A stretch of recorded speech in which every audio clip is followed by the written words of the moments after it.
বাংলাদেশের একজন নামকরা আইনজীবী জেডাই খান পান্না তার সাম্প্রতিক কিছু কথা, বক্তব্য এবং কার্যক্রম নিয়ে কয়েকটি কথা বলবো বলে স্থির করেছি।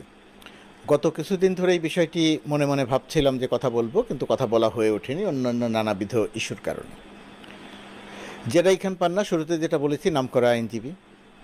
জেডাই খান পান্না মানবাধিকারের পক্ষে, অন্যায় অবিচারের বিরুদ্ধে সবসময়ই তার একটা অবস্থান ছিল। আমরাও ফ্যাসিস্ট শেখ হাসিনা সরকারের সময়ে বিভিন্ন ইস্যুতে, মানবাধিকার থেকে শুরু করে আদালত প্রাঙ্গণে নানা অন্যায্যতার বিরুদ্ধে আমরা যখন প্রতিবেদন তৈরি করেছি, তখন জেডাই খান পান্নার মতামত নিয়েছি এবং তার মতামতগুলো ছিল খুবই গুরুত্বপূর্ণ। বৈষম্য বিরোধী আন্দোলনের সময়ও জেডাই খান পান্না এই বৈষম্য বিরোধী ছাত্র আন্দোলনে, ছাত্র জনতার আন্দোলনের সঙ্গে বা পক্ষে অবস্থান ছিল। সেই জেডাই খান পান্না বর্তমানে এসে যে কথাগুলো বলছেন, সেই কথাগুলোর সঙ্গে তার পূর্বের যে অবস্থান, সেই অবস্থানের মিল পাওয়া যাচ্ছে না। মিল না পাওয়ার ক্ষেত্রে অনেক যুক্তি থাকতে পারে। প্রথমত কথা, একজন মানুষের চিন্তাভাবনা সবসময় একরকম নাও থাকতে পারে, তার চিন্তাভাবনায় পরিবর্তন আসতে পারে। তিনি মনে করে থাকতে পারেন যে হ্যাঁ, অতীতে আমি এই কথাটা বলে ভুল করেছিলাম, এখন সেই ভুলটা সংশোধন করছি। যে কোনো কিছুই হতে পারে। জেডাই খান পান্নার ক্ষেত্রে আসলে কি হলো? জেডাই খান পান্না বলছেন তিনি সুযোগ আসলে শেখ হাসিনার পক্ষে মামলা লড়বেন। সুযোগ আসলে শেখ হাসিনার পক্ষে মামলা লড়বেন।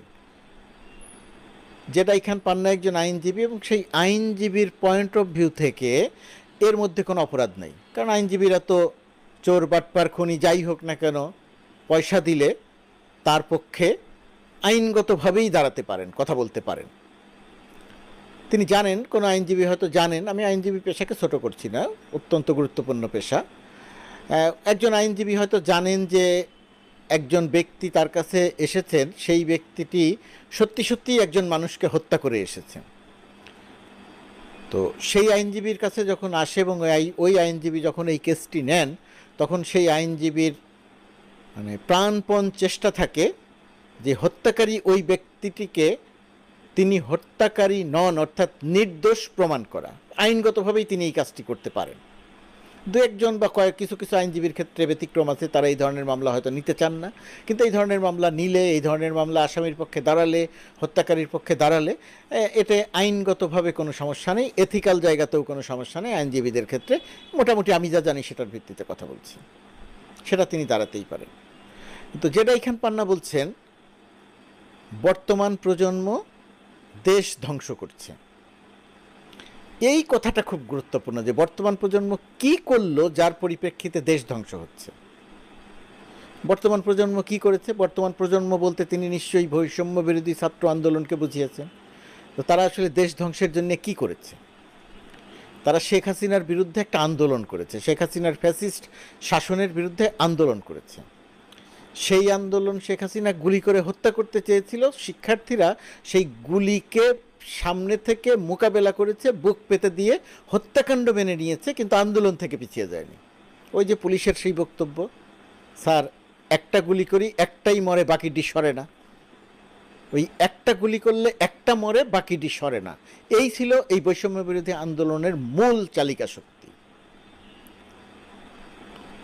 তো এই আন্দোলন করে একটা দানব শেখ হাসিনা সরকারের পতন ঘটানো হলো।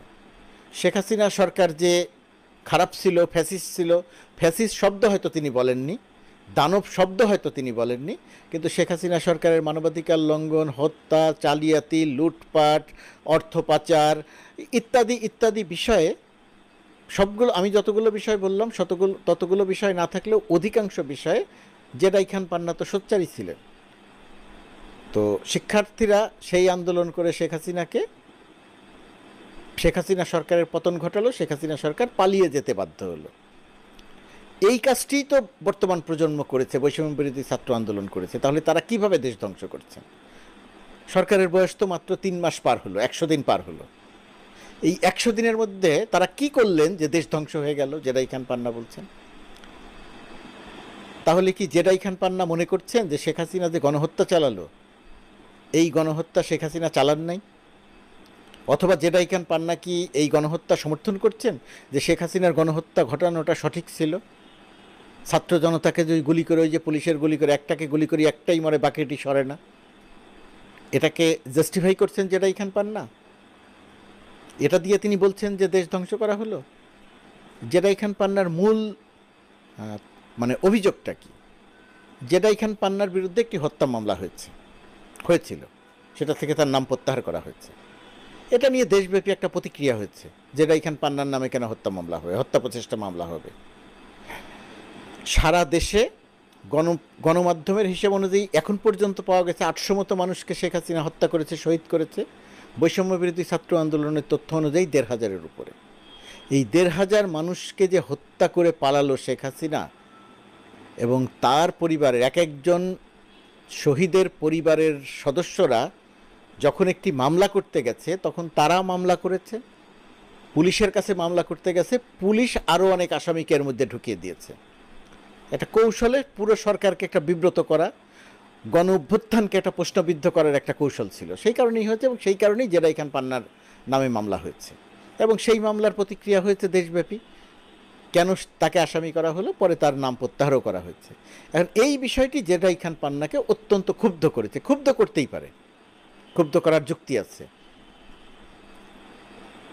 এই জন্যে কি বর্তমান প্রজন্ম দেশ ধ্বংস করছে এরকম একটা সিদ্ধান্তে পৌঁছে যাবেন?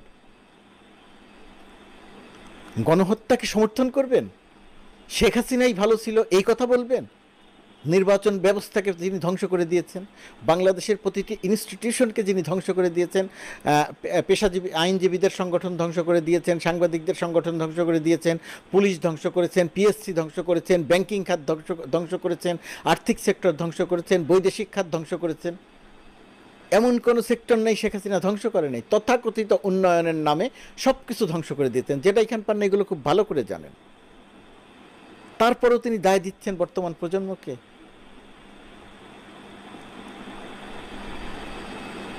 1/11-এর সময় শেখ হাসিনা যখন বিপদে ছিল, তখন কিছু মানুষ শেখ হাসিনার কাছাকাছি গিয়েছিল, শেখ হাসিনা তাদের পুরস্কৃত করেছিল।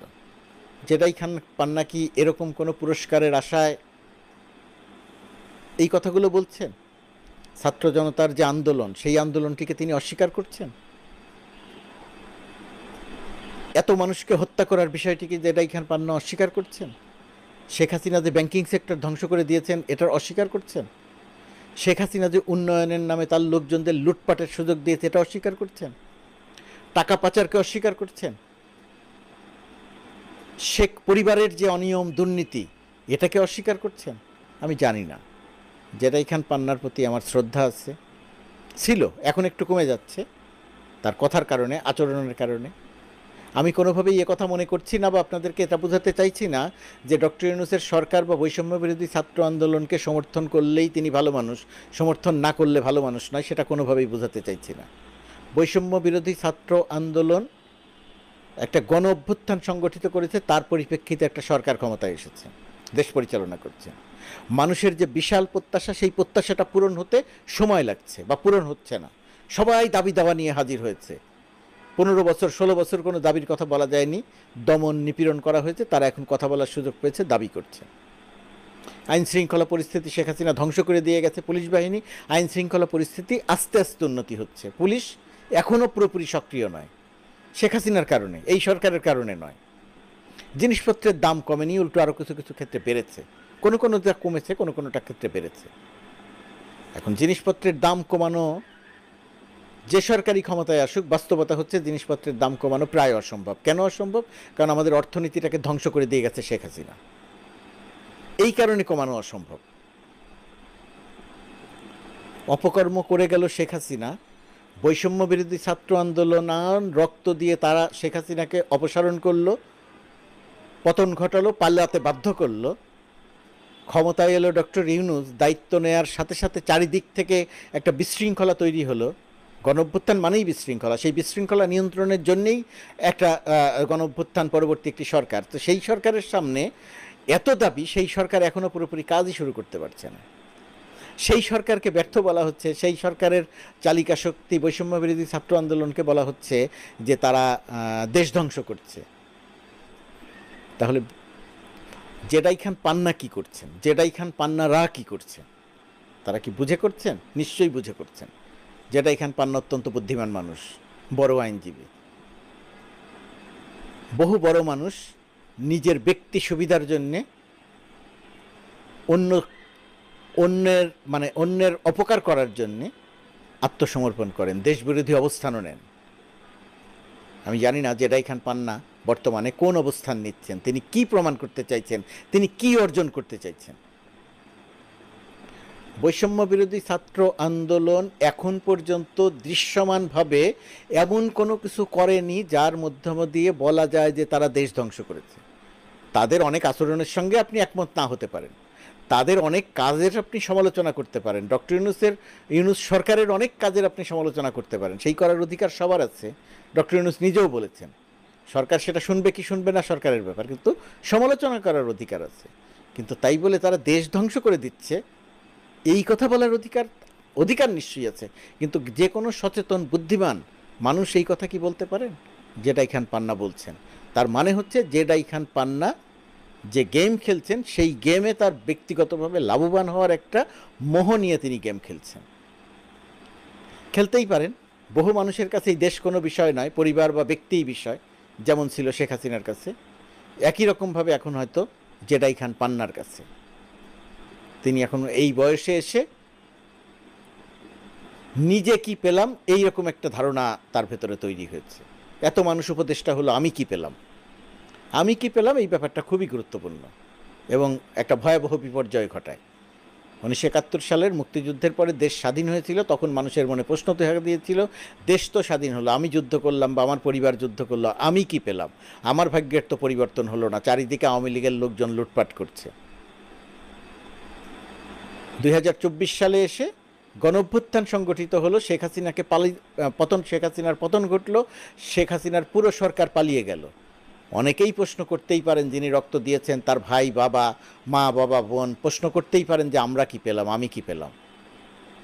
জেডাই খান পান্না সেই আন্দোলনকে সমর্থন করেছেন, তিনিও মনে করতে পারেন যে আমি কি পেলাম। এখন তিনি যদি মনে মনে কিছু প্রত্যাশা করে থাকেন এবং সেটা যদি না পেয়ে থাকেন, তাহলে তার ভেতরে রাগ থাকতে পারে, ক্ষোভ থাকতে পারে। উপদেষ্টা হতে চাইলে সেটা যদি হতে না পারেন বা তাকে যদি বানানো না হয়, তাহলে রাগ থাকতে পারে, ক্ষোভ থাকতে পারে, প্রকাশও করতে পারেন। তাই বলে বর্তমান সরকারের চালিকা শক্তিকে অভ্যুত্থান ঘটানো অবিস্মরণীয় অবদান যাদের, তাদেরকে আপনি বলবেন যে তারা দেশ ধ্বংস করছে? একটু আয়নায় দাঁড়াতে হবে না, আয়নার সামনে দাঁড়াতে হবে না জেডাই খান পান্নাকে? প্রখ্যাত আইনজীবী বলেছি আপনাকে সম্মান দেওয়ার জন্য, আপনি আসলে মাঝারি মানের আইনজীবী, তাতে কোনো সমস্যা নেই, আমরা অধিকাংশ মানুষই মাঝারি মানের। কিন্তু বিবেকটা তো মোটামুটিভাবে সমুন্নত রাখা দরকার। শেখ হাসিনার দুঃশাসন মুক্ত হয়েছে বাংলাদেশ, শেখ হাসিনার চুরি, জালিয়াতি, বাটপারি মুক্ত হয়েছে বাংলাদেশ, শেখ হাসিনার গুম খুন মুক্ত হয়েছে বাংলাদেশ, শেখ হাসিনার গণহত্যা মুক্ত হয়েছে বাংলাদেশ। খুব খুব খুব কম অর্জন নয় এটা। জেডাই খান পান্না নিশ্চয়ই এটা বুঝেন। তিনি ব্যক্তিগত তার লাভ বা ব্যক্তিগত প্রাপ্তির আশায় এই সব কিছুকে অস্বীকার করে ছাত্র জনতার উপরে দায় চাপাচ্ছেন। একটি মামলা হয়তো তার ক্ষেত্রে ভূমিকা রাখছে, আরও বেশি তিনি অনেক কিছু পেতে চাইছেন হয়তোবা, সেই কারণেই তিনি এই কথা বলছেন। ইতিহাস জেডাই খান পান্নাকে তার মতো করেই মূল্যায়ন করবে। তিনি যত বড় আইনজীবী হয়ে থাকুন না কেন, এই ভূমিকা, তার এই অবস্থান ইতিহাস থেকে তিনি কখনো কোনো দিন মুছে ফেলতে পারবেন না। এই বক্তব্য, এই অবস্থান দিয়েই ইতিহাস তাকে মূল্যায়ন করবে।